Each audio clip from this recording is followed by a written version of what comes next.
휴머노이드 액추에이터 시장이 2024년 2,200억에서 2031년 14조 5천억으로 연평균 80% 성장합니다. 이 시장의 핵심을 들여다보면 로봇 한 대 부품 원가의 절반, 그 절반의 60%가 단 한 가지 부품, 감속기에서 나옵니다. 이 부품을 누가 잡느냐가 다음 10년 로봇 산업의 경쟁축입니다. 그리고 이 부품 시장의 1번 타자 자리를 가전회사 LG전자가 노립니다. 1962년부터 모터를 자체 생산해 지금 연간 4,500만 대 캐파를 가진 회사가 로봇 부품 레이어로 들어왔습니다. 그래서 오늘은 두 가지 관점으로 봅니다. 첫째, 본업 손익은 흔들리지 않는다는 것을 1분기 실적과 재무, 컨센서스로 확인합니다. 둘째, 액추에이터가 어떤 부품이고 그 시장이 얼마짜리이며 LG가 들어간 의미가 무엇인지 봅니다. 영상 시작 전에 댓글 한 줄 부탁드립니다. A. LG가 1번 타자가 된다. B. 일본 중국을 못 이긴다. 둘 중 한 가지로 의견을 미리 남겨주세요. 영상 끝에 다시 묻겠습니다. 구독, 좋아요, 그리고 알림 설정도 함께 부탁드립니다. 먼저 본업부터 시작합니다. LG전자 2026년 1분기 매출은 23조 7,272억 원으로 분기 사상 최대입니다. 영업이익은 1조 6,737억 원, 전년 1분기 대비 32.9% 증가했습니다. 매출은 4.3% 증가에 그쳤지만 영업이익이 33%나 늘었다는 건 마진이 두꺼워졌다는 의미입니다. 그럼 이 매출이 어디에서 나왔는지 사업부별로 펼쳐보면 이렇습니다.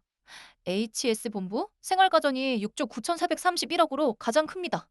MS본부, 미디어와 엔터테인먼트가 5조 1,694억, VS본부, 차량 전장이 3조 644억, ES본부, 에코솔루션이 2조 8,223억입니다. 이 가운데 MS 영업이익이 3,718억, ES가 2,485억, VS가 2,116억으로 골고루 흑자를 내고 있습니다. 여기서 눈여겨봐야 할 게 두 가지 있습니다. 첫째, 가전과 전장 합산 매출이 분기 처음으로 10조를 돌파했습니다. 소비 자양과 기업향 캐시카우 두 개가 동시에 자리 잡았다는 신호입니다. 둘째, 1분기 기업향 매출이 6조 5천억으로 전사 매출의 36%까지 올라왔습니다. 그럼 재무는 튼튼한가? 1분기 말 기준 자산 71조 2천억, 부채 40조 7천억, 자본 30조 5천억입니다. 부채를 자본으로 나눈 부채 비율은 133%, 산업 평균과 비교해 부담스럽지 않은 수준이고 회사 측은 부채 비율, 차입금 비율, 순차입금 비율, 세 가지 안정성 지표가 모두 개선되고 있다고 밝혔습니다. 그럼 시장은 LG전자를 어떻게 보고 있을까요? 28명의 애널리스트 평균 목표 주가는 15만 5천 원입니다. 그런데 여기서 잠시 멈춰서 봐야 할 게 있어요. 현재 주가는 24만 4천 원, 컨센 평균보다 56%나 위입니다. 즉, 시장은 이미 컨센이 매긴 가격을 한참 넘어섰다는 뜻입니다. 다시 말해, 지금 컨센서스는 로봇 옵션을 본격 반영하기 전에 평가라는 의미입니다. 매수 의견 23, 중립5, 매도 0이지만 그 가격조차도 시장이 추월한 상태입니다. 여기까지가 본업 정리입니다. 분기 사상 최대 매출, 영업이익 33% 증가, 가전 전장 합산 첫 10조, 부채 지표 개선, 컨셉 매수 우위, 이 다섯 가지가 흔들리지 않습니다. 시가총액 34조 5천억 원에 가전과 전장, 그리고 HBS 본업이 평가되어 있고 로봇 옵션은 아직 본격 반영 전입니다. 그럼 이제 그 로봇 옵션이 얼마짜리인지 보러 가겠습니다. 먼저 액추에이터부터 차근차근 봅니다. 액추에이터는 로봇의 관절 모듈입니다. 사람으로 치면 어깨, 팔꿈치, 손목, 한마디 한마디에 해당해요. 안을 열어보면 네 가지 부품이 한 덩어리로 묶여 있습니다. 모터, 감속기, 인코더, 그리고 컨트롤러. 모터가 회전력을 만들고 감속기가 그 회전을 느리고 강한 힘으로 바꾸고 인코더가 정확한 위치를 측정하고 컨트롤러가 모든 걸 조율합니다. 그러면 이 부품들 원가는 어떻게 나뉠까요? 로봇 한 대를 100원이라고 두면 그중 액추에이터 한 종류가 40원에서 50원을 가져갑니다. 부품 한 카테고리가 전체 원가의 절반 가까이라는 뜻입니다. 더 들어가서 그 액추에이터 50원의 안을 또 쪼개면 감속기 하나가 30원, 모터가 12.5원, 인코더와 컨트롤러는 합쳐도 7.5원밖에 안 됩니다. 즉, 휴머노이드 전체 원가의 30%가 감속기에서 나옵니다. 이 한 부품을 누가 잡느냐가 산업 전체의 원가 경쟁력을 결정합니다. 그러면 이 시장 자체는 얼마짜리일까요? 글로벌 시장조사 업체 밸류에이츠 기준으로 휴머노이드 액추에이터 시장은 2024년 1억 5천만 달러, 우리 돈 약 2,200억에서 2031년 98억 6천만 달러, 약 14조 5천억으로 성장합니다. 연평균 80% 성장입니다. 보통 산업이 연평균 10%만 자라도 빠르다고 하는데 80%는 7년 만에 시장이 65배가 된다는 의미입니다. 그런데 여기서 한 가지 문제가 있습니다. 이 14조짜리 시장의 핵심 부품, 감속기를 지금 일본 회사 한 곳이 70에서 73%나 잡고 있습니다. 회사 이름은 하모닉 드라이브 시스템즈, 일본 도쿄에 본사를 둔 감속기 전문 회사입니다. 일본 한학, 카와사키 같은 산업용 로봇 회사들이 표준 부품으로 채택하면서 글로벌 휴머노이드 회사들도 같은 부품을 쓰고 있습니다. 즉, 감속기 국산화는 단순한 부품 하나를 만드는 일이 아니라 휴머노이드 시대원가 60% 부품을 일본 한 회사 의존해서 떼어내는 작업입니다. 그럼 휴머노이드 한 대를 만들 때 액추에이터가 몇 개 들어갈까요?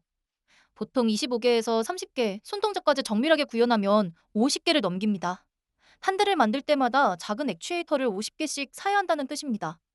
즉, 휴머노이드가 1만 대만 보급되어도 액추에이터는 30만에서 50만 개의 수요가 발생합니다. 부품사 입장에서 보면 한 대 매출이 아니라 한 대당 25배 매출이 잡힌다는 의미입니다. 그러면 국내 부품 내재가는 어디까지 와 있는지 한번 보겠습니다. 협동 로봇 핵심 부품 6가지, 그리고 주요 회사 5곳을 매트릭스로 정리하면 이렇습니다. 부품 6가지는 액추에이터, 모터, 인코더, 컨트롤러, 브레이크, 그리고 감속기입니다. 회사별로 보면 레인보우 로보틱스가 6개 중 5개를 자체 개발했습니다. 감속기 하나만 아직 외주 또는 연구개발 단계입니다. 두산 로보틱스, HD언 데로보틱스, 하나로보틱스는 액추에이터부터 컨트롤러까지 거의 대부분을 외부에 의존합니다.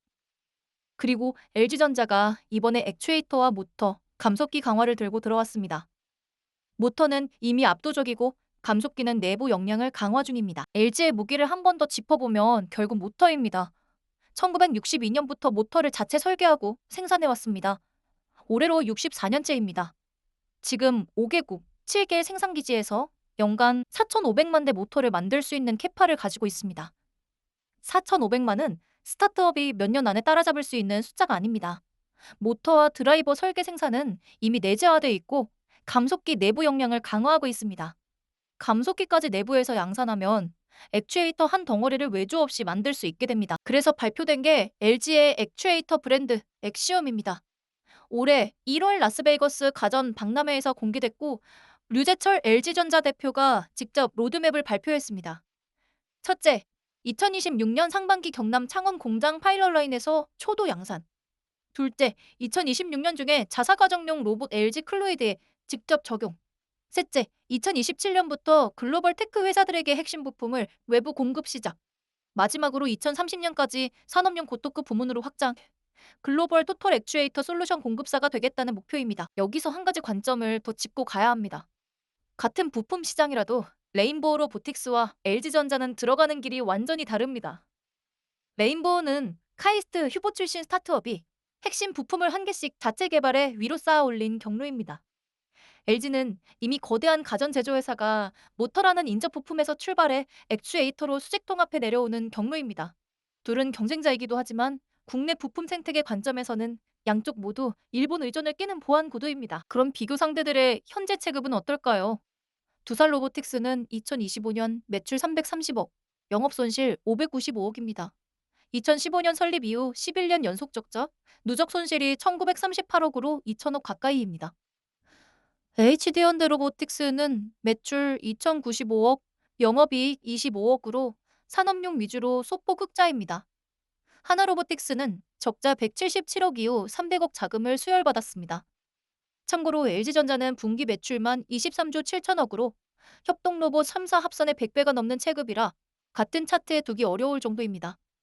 국내 협동로봇 완성품 회사들이 아직 규모의 경제에 도달하지 못한 상태라는 뜻입니다. 그럼 시장은 이 격차를 어떻게 평가하고 있을까요? 지금 LG전자의 시가총액은 34조 5천억으로 코스피 상위권입니다. 그런데 레인보우 로보틱스의 시가총액은 13조입니다. 매출 340억 회사의 시총이 13조라는 건 시장이 레인보우의 로봇 옵션에 매출의 380배의 가치를 매겼다는 뜻입니다. 반면 LG전자는 시가총액 대비 매출이 0.36배밖에 안 됩니다. 같은 로봇 부품 사업을 하는데도 LG 안에서는 아직 가전 멀티플로 평가받고 있는 셈입니다. 그래서 시나리오를 한번 그려보겠습니다. 단정이 아니라 가능성입니다. 본업 34조 5천억을 그대로 두고 로봇 옵션을 보수적으로 5조만 추가하면 합계 39조 5천억입니다. 만약 시장이 LG의 로봇 옵션을 레인보우와 동등하게 13조로 매겨준다면 합계 47조 5천억입니다. 어느 쪽이든 지금 시장가보다 위입니다. 다만 이 시나리오가 현실이 되려면 엑시움 양산과 외부 공급이라는 트리거가 실제로 작동해야 합니다. 앞에서 본 엑시움 로드맵을 투자자 입장에서 다시 정리하면 이렇습니다. 창원 첫 양산, 클로이드 적용, 글로벌 외부 공급. 이 세 시점이 시장의 로봇 옵션 평가가 0에서 5조, 10조 이상으로 재산정되는 분기점입니다.